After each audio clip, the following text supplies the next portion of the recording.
Before the first shot was fired in anger, millions of soldiers across Europe were handed shovels instead of rifles. World War I quickly became a war of earth and mud, where survival depended less on heroics and more on how well a man could live underground. The trenches were not temporary shelters. For many soldiers, they became home for months at a time.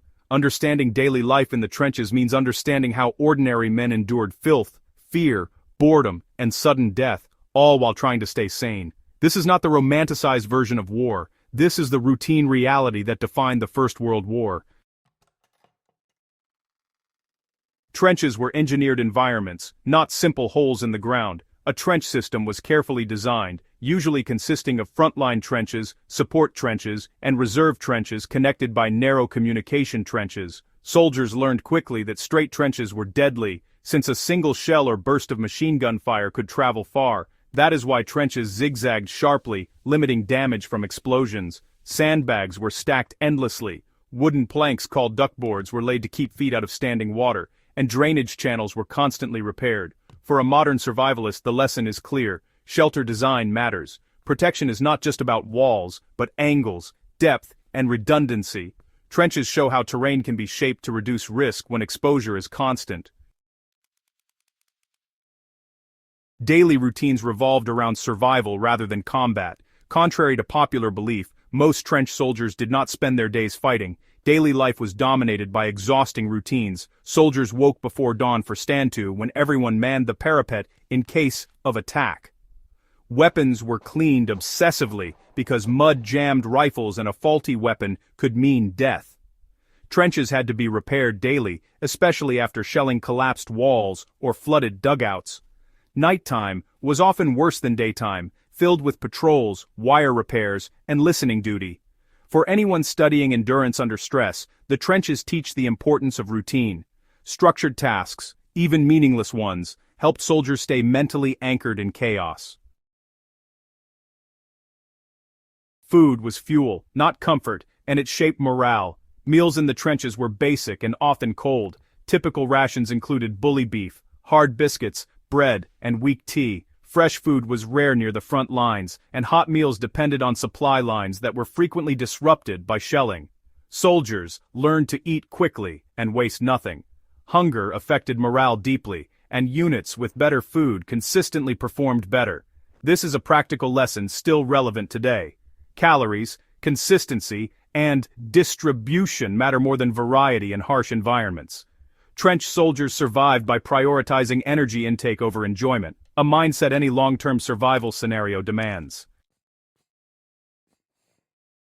Rats, lice, and disease were constant enemies. The trenches were alive with rats, some growing as large as cats from feeding on scraps and corpses. Lice infestation was universal, spreading trench fever and causing relentless itching that, honestly, prevented sleep. Foot rot, known as trench foot, occurred when soldiers stood in wet conditions for days without drying their feet. Men learned to rotate socks, apply grease, and air their feet whenever possible. These were not minor discomforts but serious medical threats. The takeaway is simple and practical. Hygiene is survival. Even minimal cleanliness routines can prevent debilitating conditions when resources are scarce.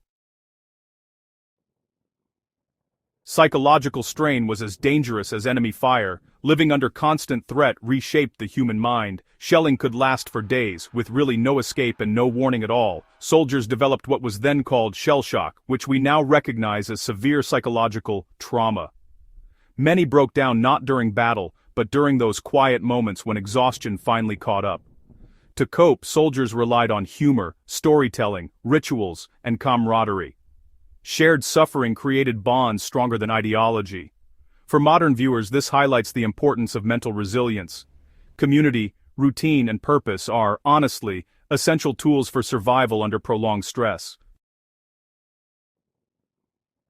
Death was ever present, yet life continued right alongside it. Bodies were often buried in trench walls or just lay in no man's land for weeks. Soldiers became desensitized, not because they lacked humanity, but because emotional overload would have made survival impossible.